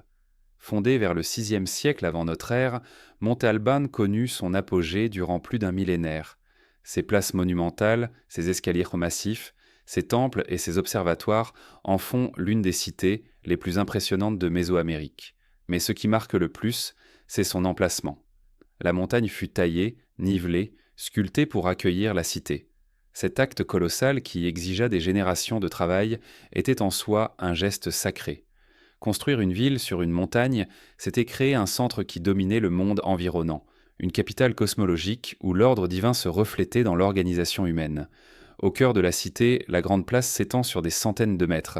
Elle est encadrée de pyramides, de temples, de plateformes où se déroulèrent les cérémonies. Mais parmi ces édifices, un bâtiment intrigue plus que les autres, l'édifice des Danzantes. Ces murs portent des centaines de bas-reliefs représentant des figures humaines dans des postures étranges, parfois contorsionnées, parfois figées dans une sorte de danse. Longtemps, on crut qu'il s'agissait de danseurs, d'où leur nom. Mais des études plus récentes suggèrent autre chose. Ces corps pourraient même être ceux de prisonniers sacrifiés, représentés dans la mort ou dans un état de transe. Ces figures en rappellent que Monte Alban, malgré sa grandeur, n'était pas exempte de violences rituelles. La cité était aussi un lieu de savoir. Les Zapotèques y développèrent un système d'écriture parmi les plus anciens des Amériques. Sur des pierres gravées, on trouve des glyphes évoquant des noms, des dates, des événements. Ces inscriptions, bien que partiellement déchiffrées, révèlent une société soucieuse de mémoire et de continuité. Elles évoquent plan des conquêtes, des alliances, des lignées royales. Dans ces signes, les morts ne disparaissaient même pas. Ils continuaient de parler, de guider, d'habiter la cité. Car Monte Alban n'était pas seulement une ville des vivants, mais aussi une cité des morts. Sous ces plateformes et ces temples se trouvent des tombes richement décorées. Certaines contiennent des fresques peintes aux couleurs encore vives, représentant des divinités, des animaux, des scènes rituelles. Les objets funéraires découverts, urnes, bijoux, masques, témoignent du soin apporté à la vie après la mort. Les Zapotèques croyaient que l'existence terrestre n'était qu'un passage, et que la mort ouvrait vers un autre monde où les ancêtres continuaient d'exercer leur influence. Ainsi, les tombes de Monte Alban sont autant de portes entre les mondes, des passages où les morts veillent silencieusement sur les vivants. Le rapport entre la cité et son environnement est également fascinant. Depuis la grande place, on aperçoit toute la vallée d'Oaxaca. Chaque mouvement du Soleil et des étoiles pouvait être observé depuis les observatoires de Pierre. Les alignements architecturaux révèlent une attention minutieuse au cycle céleste. Montalban n'était pas seulement une capitale politique, c'était aussi un instrument de mesure, un calendrier monumental où les hommes pouvaient en lire la volonté des dieux.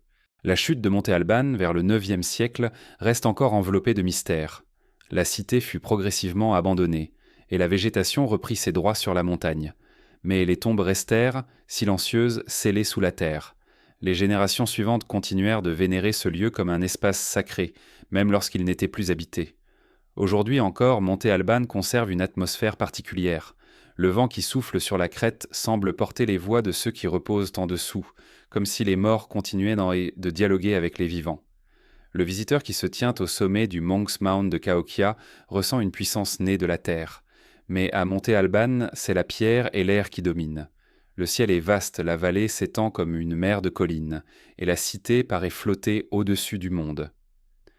Dans cet espace, on comprend pourquoi les anciens choisirent ce sommet, pour être plus proches des dieux, mais aussi pour rappeler aux hommes que le pouvoir ne venait pas seulement de la guerre ou des richesses, mais du lien entretenu avec les ancêtres et le cosmos.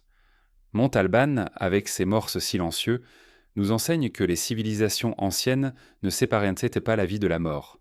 Les ancêtres faisaient partie intégrante du présent, leur présence renforçait la légitimité des dirigeants et guidait les décisions. Les tombes richement ornées ne sont pas seulement des sépultures, mais des lieux de mémoire, des archives spirituelles. Les morts devenaient donc des alliés, des gardiens, des témoins. Leur silence était une parole que les prêtres savaient encore entendre. Aujourd'hui, en parcourant ces ruines, on ressent une impression de sérénité et de gravité. La pierre, usée par le temps, garde encore l'écho des pas, des chants, des cérémonies. Chaque relief, chaque tombe, chaque alignement raconte une histoire que nous n'avons pas encore entièrement comprise. Mont Alban est un rappel que les montagnes ne sont pas seulement des masses de roches, mais des espaces choisis, habités, transformés en sanctuaires. Et lorsque l'on quitte la vallée d'Oaxaca, le regard se tourne vers l'est. Là-bas, dans les forêts épaisses du Yucatan, d'autres cités mayas attendent. Certaines se sont effondrées, d'autres se sont effacées sous la végétation, et quelques-unes ont même sombré dans les eaux. Ces ruines submergées gardent des secrets encore plus profonds, comme si le temps et l'eau s'étaient unis pour les cacher. C'est là que se poursuivra notre voyage, vers les cités englouties et les mémoires noyées du Yucatan.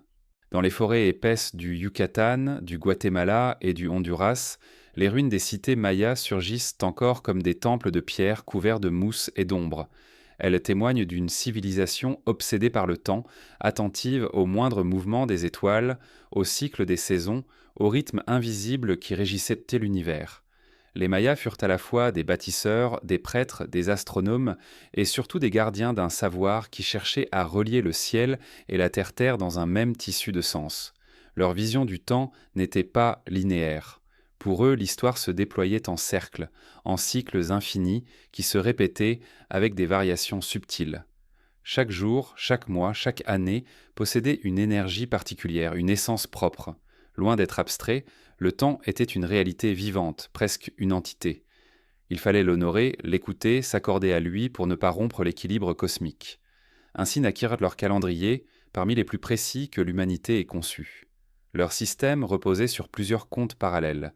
Le Ahab, calendrier solaire de 365 jours, rythmait la vie agricole, les semailles et les récoltes. Le Tzolkin, cycle sacré de 260 jours, organisait les rituels et les destinées individuelles. L'interaction de ces deux calendriers formait un cycle plus vaste, le compte calendrique qui s'étendait sur 52 années solaires avant de se répéter. Mais les Mayas allaient plus loin encore. Ils inventèrent dans le compte long un système capable de mesurer des périodes s'étalant sur des milliers d'années, ancrant leur histoire dans une temporalité qui dépassait largement la vie humaine.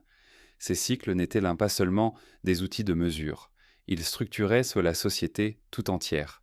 Chaque enfant naissait sous l'influence d'une combinaison particulière de jours et son destin en était marqué. Chaque événement devait être accompli à la date favorable, choisi selon les calculs des prêtres astronomes. Les guerres, les alliances, les couronnements, les sacrifices, tout dépendait de la lecture du ciel et du calendrier. Le temps devenait une force directrice, plus puissante que les rois eux-mêmes. Les cités mayas reflètent cette obsession. Tikal, Copan, Calakmul, Uxmal, Palenque, toutes furent y construites selon des alignements célestes. Les pyramides s'orientaient vers les solstices, les équinoxes ou vers les levées d'étoiles importantes comme Vénus.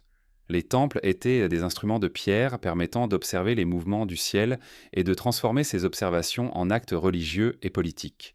À Chichen Itza, lors de l'équinoxe, l'ombre de la pyramide de Kukulkan dessine un serpent qui descend lentement les marches, comme une divinité revenant sur Terre. Cette précision témoigne de l'attention extrême portée au lien entre architecture et astronomie. Mais derrière cette science se cachait une cosmologie plus vaste. Les Mayas concevaient le monde comme un arbre sacré dont les racines plongeaient un peu dans l'inframonde et dont les branches s'élevaient vers les cieux. Les hommes vivaient au centre de cet arbre dans un équilibre fragile. Les dieux régnaient sur chaque partie de l'univers, exigeant des offrandes pour maintenir l'ordre. Les rois mayas, en tant qu'intermédiaires entre les hommes et les divinités, devaient accomplir des rituels sanglants pour nourrir cet équilibre. Leur sang, versé volontairement, devenait une offrande qui ouvrait les portes du monde invisible. Les inscriptions hiéroglyphiques retrouvées sur les stèles et les temples révèlent cette conception. Chaque événement humain y était relié à une date cosmique, replacée dans une trame infinie. Les Mayas n'écrivaient pas pour raconter une simple histoire, mais pour inscrire chaque geste dans l'éternité des cycles. Ainsi, une guerre ou une naissance royale devenait l'écho d'un moment cosmique, une résonance du temps sacré. Leur science astronomique étonne encore aujourd'hui. Ils calculèrent la durée de l'année solaire avec une précision remarquable, plus exacte que celle du calendrier julien utilisé en Europe jusqu'à l'époque moderne. Ils suivirent le cycle de Vénus avec une rigueur telle qu'ils purent prédire ses apparitions et disparitions avec une exactitude impressionnante. Pour eux, Vénus n'était pas seulement une planète, c'était une divinité guerrière, dont l'apparition guidait le déclenchement de certaines guerres. Le ciel était un théâtre où chaque étoile jouait un rôle, et la société humaine devait obéir à ce scénario céleste. Pourtant, cette civilisation si attentive au temps connut elle-même une fin brutale. Au IXe siècle, nombre de grandes cités mayas furent abandonnées. Les places se vidèrent, les temples s'effondrèrent d'un dessous la jungle. Les causes sont multiples: sécheresse, conflits internes, crise sociale. Mais peut-être aussi que le temps, leur allié et leur maître, devint un adversaire. Les cycles qui avaient garanti leur prospérité pouvaient aussi annoncer leur chute. Dans leur propre logique, l'histoire n'était pas une ascension linéaire, mais une succession de renaissances et de déclins. Leur effondrement faisait partie d'un cycle plus vaste, une étape avant un renouveau. Et en effet, les Mayas ne disparurent pas totalement. Leurs descendants vivent encore dans les montagnes et les plaines du Mexique et du Guatemala. Leur langue, leurs traditions, leur calendrier survivent, transmis de génération en génération. Dans certains villages, les prêtres du temps continuent de compter les jours selon l'ancien calendrier sacré, perpétuant un savoir millénaire. Ainsi, la science du temps et du ciel n'a pas seulement laissé des ruines. Elle demeure vivante, enracinée dans la mémoire des peuples. Marcher parmi les temples mayas, c'est sentir cette obsession du temps. Chaque pierre, chaque escalier, chaque alignement est une invitation à lever les yeux vers le ciel. Les pyramides ne sont pas seulement des édifices, elles sont des horloges cosmiques, des calendriers monumentaux, des passerelles entre l'homme et l'infini. Le silence de la jungle n'efface pas cette impression. Il la renforce. On se tient là, au milieu des ruines, et l'on perçoit encore le battement d'un temps plus vaste que le nôtre. Cette science à la fois poétique et rigoureuse nous trouble. Elle nous rappelle que le temps n'est pas seulement une mesure, mais une réalité vivante, une force qui nous traverse. Les Mayas avaient compris que vivre, c'était entrer en résonance avec le ciel, avec les cycles, avec l'éternité. Leur héritage, inscrit dans la pierre et dans la mémoire, continue de nous inviter à élargir notre regard. Et pourtant, toutes leurs cités ne sont pas restées visibles.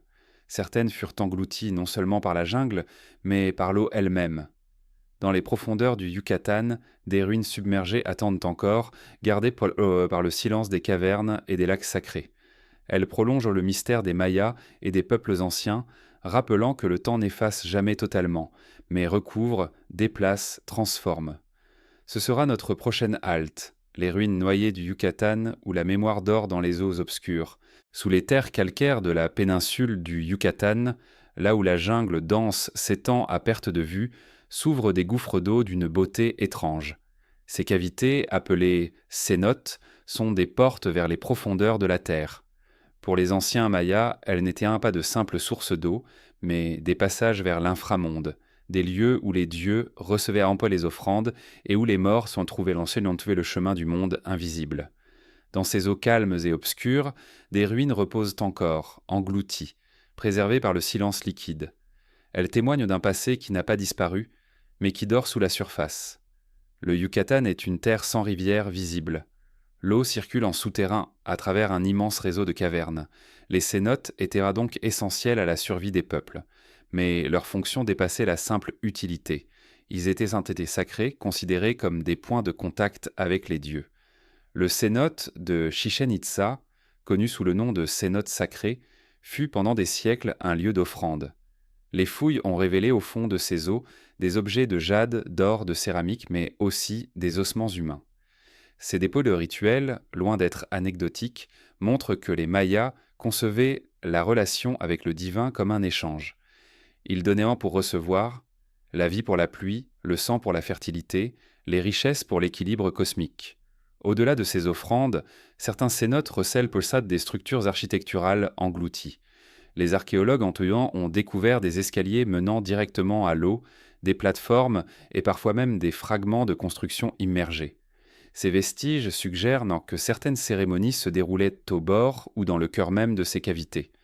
Plonger dans un cénote, c'était descendre dans l'inframonde, approcher les forces invisibles, se confronter à l'obscurité et à la profondeur. Mais les ruines submergées ne se limitent pas aux cénotes. Dans les cavernes et les grottes de la région, des traces humaines très anciennes ont été retrouvées. Des squelettes datant de plusieurs milliers d'années reposaient sous l'eau, témoignant de l'occupation de la péninsule à une époque où le climat et le paysage étaient vraiment différents. Ces restes, parfois accompagnés d'objets, rappellent que le Yucatan fut un lieu habité bien avant l'apogée des Mayas.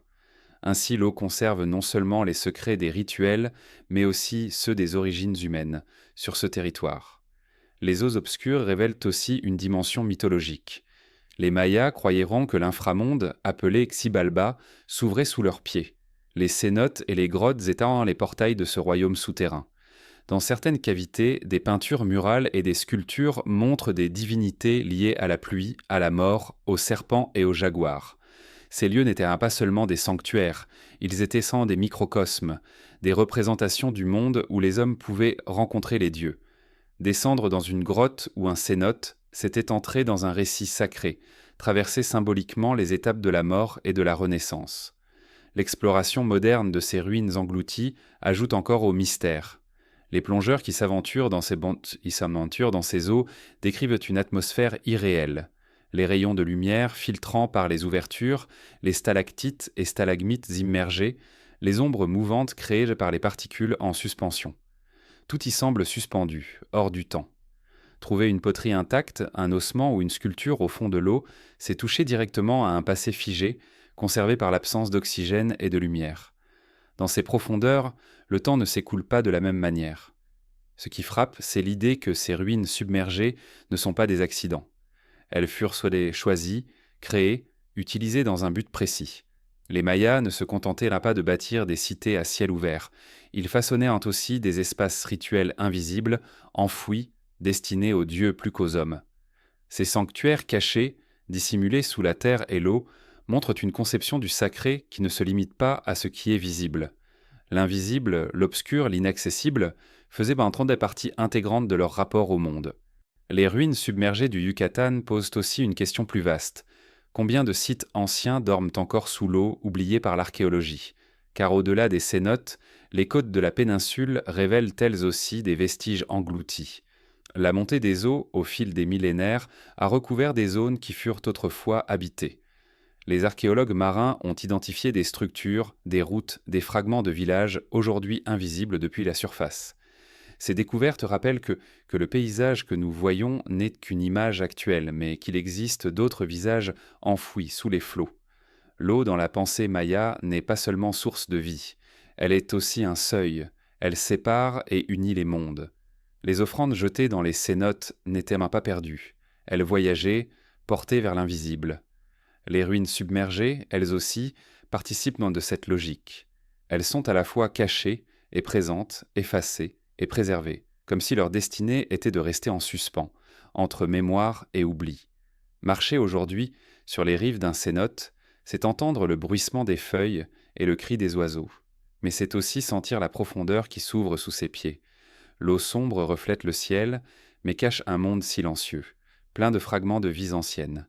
Les ruines qui reposent là ne nous parlent pas à voix haute, elles chuchotent, elles disent dans la fragilité des civilisations, mais aussi leur volonté de dialoguer avec l'éternité.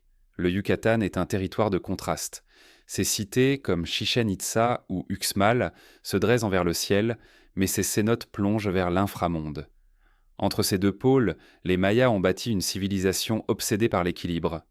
Les ruines submergées nous rappellent cette tension permanente entre la lumière et l'ombre, entre la vie et la mort, entre le visible et l'invisible. Et au-delà de ces eaux silencieuses, d'autres récits attendent. Dans les Andes, les mythes de Viracocha parlent d'un créateur venu d'un âge oublié, porteur de savoir qui dépassait l'entendement des hommes. Ces mythes, transmis de génération en génération, prolongent l'écho des ruines et ouvrent la voie vers une mémoire encore plus ancienne. C'est vers eux que nous allons maintenant pour écouter la voix des créateurs anciens et la part d'ombre qu'ils laissent derrière eux. Dans les hauteurs glacées des Andes, où les lacs reflètent des sangs des ciels d'un bleu presque irréel et où les montagnes semblent de toucher l'éternité, les peuples ont transmis un récit qui remonte à un temps antérieur aux royaumes et aux empires. Ce récit ne parle pas seulement d'hommes, mais de dieux créateurs venus d'un âge perdu. Parmi eux, un nom revient toujours, celui de Viracocha. Dans les traditions quechua et aymara, il est le grand ordonnateur, le démiurge qui fit surgir la lumière après les ténèbres, qui donna forme aux montagnes, aux rivières et aux êtres vivants. Sa figure, à la fois mystérieuse et majestueuse, habite encore l'imaginaire des Andes, comme un souvenir d'un monde plus ancien que les pierres elles-mêmes. Viracocha, disent que les récits, sortit des eaux du lac Titicaca à l'aube des temps. Il marcha sur la terre désolée, façonnant les vallées, dressant les montagnes, traçant le lit des fleuves. Puis il créa les hommes, mais sa première tentative échoua. Les premiers êtres qu'il modela furent imparfaits, sans ordre ni respect pour le cosmos. Alors il les détruisit, engloutissant ce monde dans les ténèbres ou dans les eaux, avant de recommencer son œuvre. Le cycle de destruction et de recréation traverse toute la mythologie andine, comme un écho à la fragilité de la vie et à la puissance des forces cosmiques. Le second monde, façonné par Viracocha, donna naissance aux ancêtres véritables. Ce furent eux qui reçurent les lois, l'organisation et la mémoire. Viracocha leur transmit le feu, l'art, la parole, et leur enseigna les rituels. Puis, lorsqu'il eut accompli son œuvre, il disparut, marchant vers l'ouest, au-delà de l'océan. Certains disent qu'il ne mourut pas, mais qu'il continua de veiller sur ses créations, prêt à revenir lorsque le désordre menacerait à nouveau. Ce mythe n'est pas isolé. Dans de nombreuses traditions des Amériques, on retrouve l'idée d'être venu d'un temps immémorial, porteur de savoir et de loi. Les Olmecs, par exemple, laissaient entendre qu'ils avaient reçu leur pouvoir des anciens. Les Mayas parlaient des dieux créateurs réunis dans le Popol Vuh, qui tentèrent plusieurs fois de façonner l'humanité. Les Aztèques évoquaient les soleils précédents, monde détruit avant le nôtre. Cette obsession des cycles, des créations et des destructions semble ancrée dans la mémoire collective du continent. À Tiwanaku, près du lac Titicaca, une sculpture monumentale connue sous le nom de Porte du Soleil représente une figure entourée de symboles solaires et d'êtres zélés. Beaucoup y reconnaissent Viracocha. Son visage grave, encadré de rayons et de larmes, exprime à la fois la puissance et la compassion. Ce Dieu est créateur, mais aussi juge. Il ordonne, mais il punit. Son image gravée dans la pierre rappelle aux hommes qu'ils ne sont que les passagers d'un monde fragile, qui peut disparaître s'ils oublient les lois sacrées. Les chroniqueurs espagnols, arrivés au XVIe siècle, furent frappés par ces récits. Certains notèrent que les populations andines décrivaient Viracocha comme un homme à la peau claire, barbu, vêtu d'une longue tunique. Cette description troublante a nourri des spéculations infinies.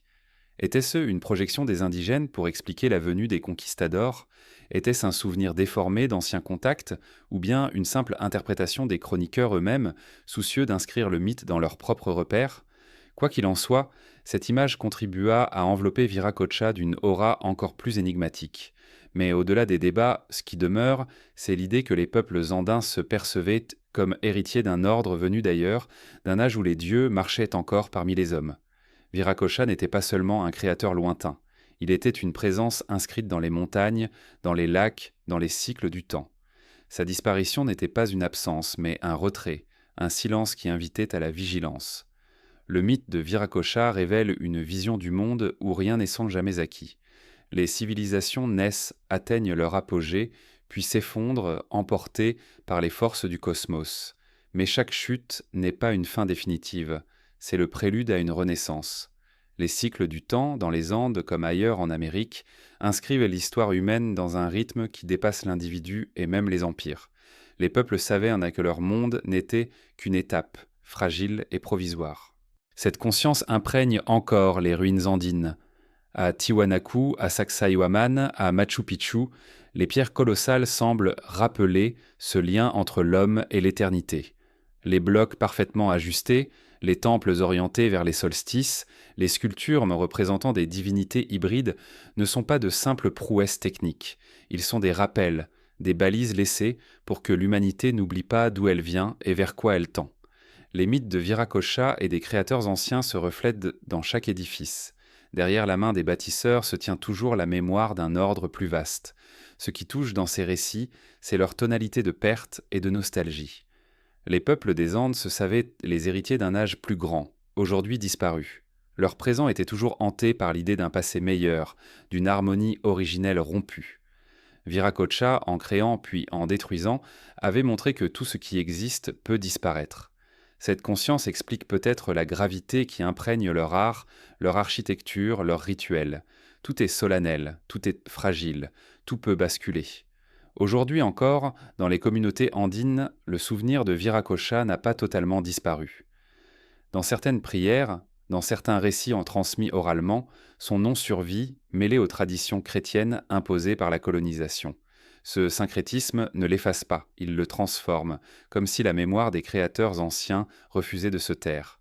Marcher sur les rives du Titicaca, contempler les ruines de Tiwanaku ou les montagnes qui s'élèvent comme des autels naturels, c'est entendre ce souffle ancien. Le vent semble porter l'écho des récits. Les vagues du lac reflètent un monde où les dieux surgissent aimantent encore des eaux. Dans ce paysage, la frontière entre le mythe et l'histoire s'efface. Les créateurs anciens ne sont pas seulement des figures de légende, ils sont les gardiens d'une mémoire enfouie, plus vieille que les chroniques, plus solide que la pierre, et cette mémoire ne se limite pas aux Andes. Plus loin, dans d'autres récits, on retrouve l'idée d'Atlante, de peuples disparus qui auraient retransmis leur savoir aux premiers bâtisseurs du Nouveau Monde. Ces ombres venues d'un passé encore plus lointain prolongent le mystère, comme si derrière les civilisations visibles se cachait toujours un héritage invisible, refusant de mourir. Depuis des siècles, les ruines silencieuses des Amériques nourrissent une interrogation persistante. Comment des peuples dits primitifs ont-ils pu ériger des cités monumentales, alignées sur les astres, bâties de pierres colossales, si finement ajustées, qu'aucune lame n'y trouve passage ? Les archéologues sensés proposent des réponses bleues prudentes, mais dans l'imaginaire collectif, une hypothèse s'est glissée, insaisissable et fascinante, celle d'un héritage venu d'un monde englouti, celui de l'Atlantide. L'ombre de ce continent mythique, évoqué par Platon il y a plus de 2 millénaires, plane encore sur les civilisations anciennes des deux rives de l'Atlantique. Elle ne se présente pas comme une preuve tangible, mais comme une résonance, un murmure qui relie les pierres américaines à un passé plus vaste que nos chronologies, aux officiels. Platon racontait que l'Atlantide était une île immense, prospère, dotée d'une technologie et d'un savoir supérieur. Elle disparut, disait-il, engloutie en une seule nuit par la mer. Pour beaucoup, ce récit n'était qu'une allégorie, mais d'autres ont voulu y voir le souvenir d'un monde réel, effacé par une catastrophe et dont les survivants auraient retransmis leur savoir à de nouvelles civilisations. Si tel était le cas, certains indices pourraient apparaître dans les cultures américaines, séparées mais étrangement proches, à travers des symboles, des architectures et des mythes. Dans les Andes, les traditions parlent de peuples venus de la mer, porteurs de lois et de techniques. Les récits quechua et aymara autour de Viracocha décrivent un dieu créateur qui surgit des eaux du lac Titicaca, mais certains ajoutent qu'il vint de l'océan lointain, qu'il traversa les vagues pour enseigner aux hommes.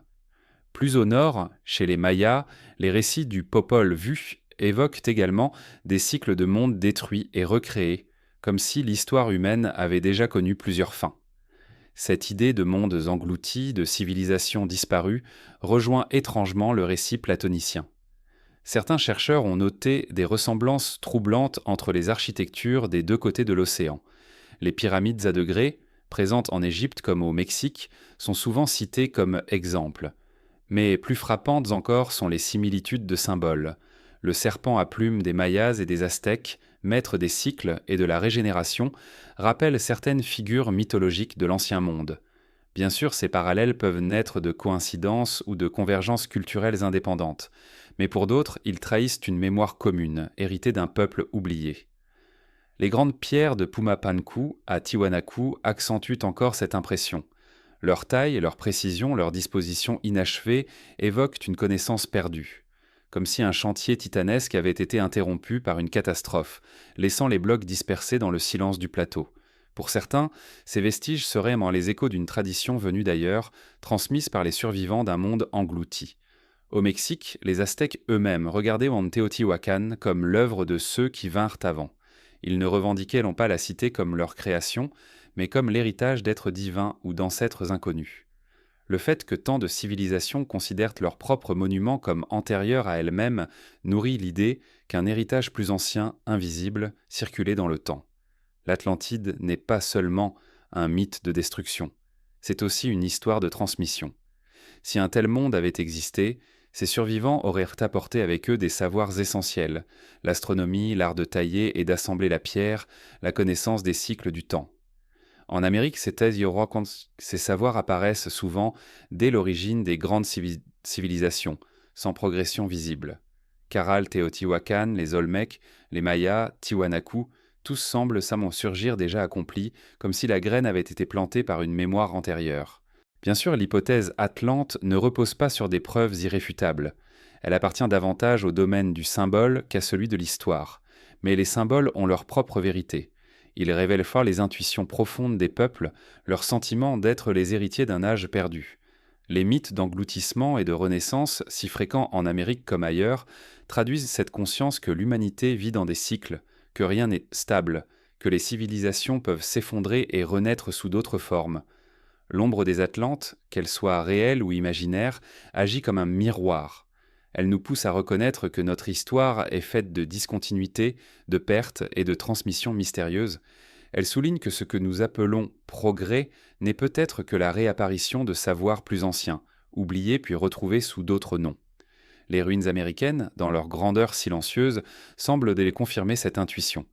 Elles disent « Nous ne sommes pas les premiers, nous avons hérité d'un monde plus ancien, dont les traces se sont effacées, mais dont la mémoire persiste. » Aujourd'hui, contempler ces vestiges, c'est entrer dans une conversation avec ce passé voilé.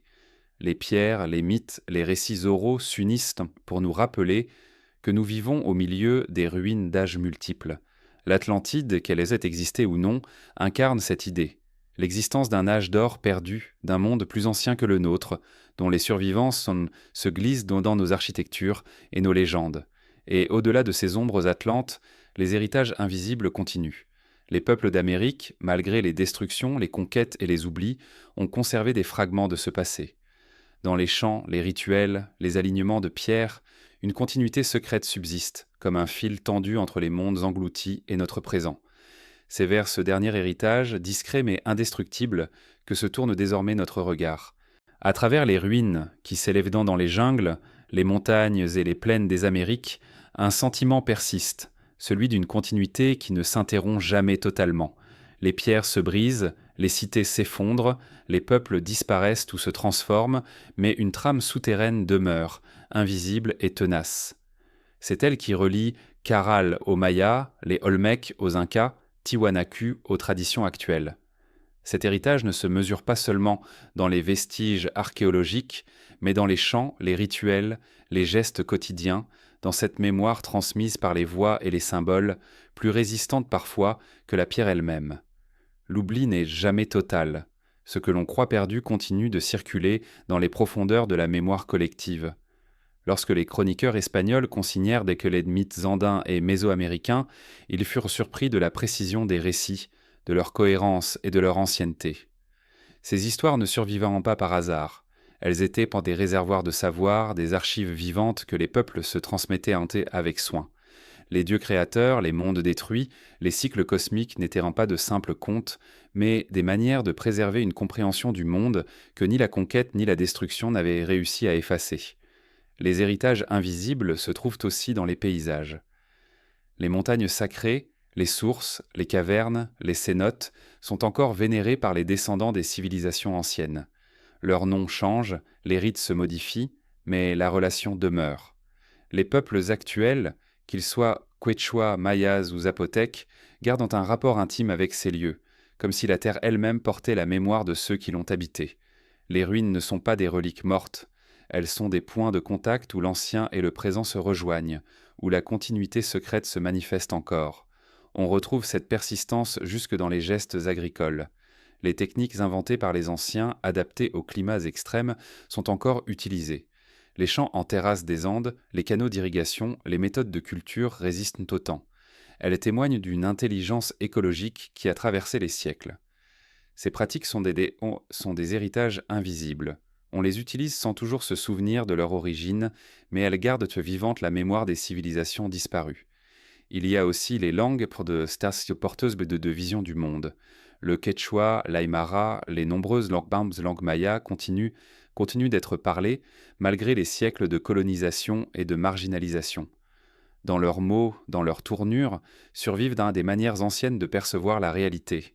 Elles transmettent une vision où l'humain n'est pas séparé de la nature, où le temps n'est pas une ligne mais un cercle, où les ancêtres ne sont pas morts mais présents.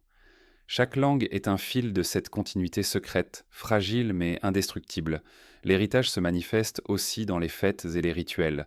Les célébrations actuelles mêlent souvent des éléments chrétiens et des traditions précolombiennes, créant des formes hybrides qui témoignent de la résilience des anciens savoirs. Derrière les croix et les processions, on retrouve les offrandes à la terre, les danses liées aux cycles agricoles, les invocations aux forces naturelles. Le masque chrétien recouvre, sans l'effacer, le visage plus ancien des divinités de la pluie, du soleil, de la fertilité. Les héritages invisibles se glissent sous la surface, dissimulés mais toujours actifs. Ce qui frappe en contemplant cette continuité, c'est sa discrétion. Elle ne s'impose pas bruyamment, elle ne cherche pas à dominer. Elle persiste dans les marges, dans les villages reculés, dans les gestes simples, dans les mots chuchotés. Mais c'est peut-être cette discrétion qui la rend indestructible. L'histoire officielle peut effacer des noms et des dates, mais elle ne peut effacer un chant murmuré au coin d'un champ, ni un rite accompli devant une source, ni une langue transmise de mère en enfant. Il existe aussi un héritage plus subtil encore, celui de la vision du monde. Les civilisations anciennes d'Amérique nous ont laissé une manière de penser le temps, la nature, la mort, que nous commençons à redécouvrir. Leur science du ciel, leur attention au cycle, leur conscience de l'équilibre écologique trouvent aujourd'hui un écho dans nos propres questionnements. Face aux crises que nous traversons, leur voix nous rappelle que nous ne sommes pas seuls, que nous appartenons à un tissu plus vaste, où chaque geste compte et où chaque déséquilibre se paye. Ce qui est invisible n'est pas inexistant. Il habite les interstices, les silences, les ombres. Les civilisations anciennes s'avèrent cela, et c'est pourquoi elles ont inscrit leur mémoire dans la pierre, mais aussi dans les récits et dans la terre. Elles savaient que les monuments pouvaient s'effondrer, mais que les mythes continueraient. Elles savaient que les empires pouvaient disparaître, mais que les montagnes resteraient en sacrées. Elles savaient que les hommes pouvaient être oubliés, mais que le ciel et ses cycles continueraient d'enseigner. Aujourd'hui, marcher dans les ruines de Caral, de Teotihuacan, de Tiwanaku ou de Palenque, c'est sentir cette continuité. On ne se trouve pas seulement face à des pierres mortes, mais face à des fragments d'un récit encore vivant. Chaque mur, chaque alignement, chaque sculpture est une lettre d'un alphabet que nous avons à peine commencé à déchiffrer. Et dans ce langage, ce qui transparaît, avant tout, c'est une invitation à écouter. Écoutez le silence, écoutez la terre, écoutez la mémoire invisible qui traverse les siècles. L'héritage des civilisations américaines n'est donc pas seulement dans ce qu'elles ont laissé voir, mais dans ce qu'elles ont su dissimuler. Leurs secrets ne sont pas des énigmes à résoudre une fois pour toutes, mais des chemins à parcourir, des questions à méditer.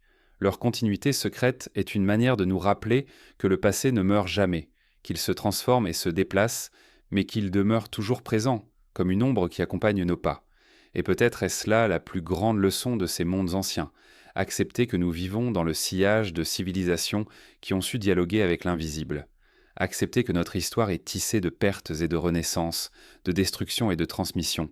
Accepter que nous ne sommes pas seuls à écrire le présent, mais que nous marchons toujours avec les morts, avec leurs voix silencieuses, avec leurs gestes persistants. Ainsi se referme ce voyage, non pas comme une fin, mais comme une continuité. Car les civilisations américaines ne sont pas mortes. Elles vivent encore dans les pierres, dans les champs, dans les étoiles. Leur héritage invisible est partout, pour qui sait regarder avec patience et écouter avec humilité. Dans le silence des ruines, dans le souffle du vent, dans le murmure des eaux, elles continuent de nous parler. Et leur voix venue d'un passé plus ancien que nos récits nous rappelle que tout est relié, que rien n'est jamais totalement perdu.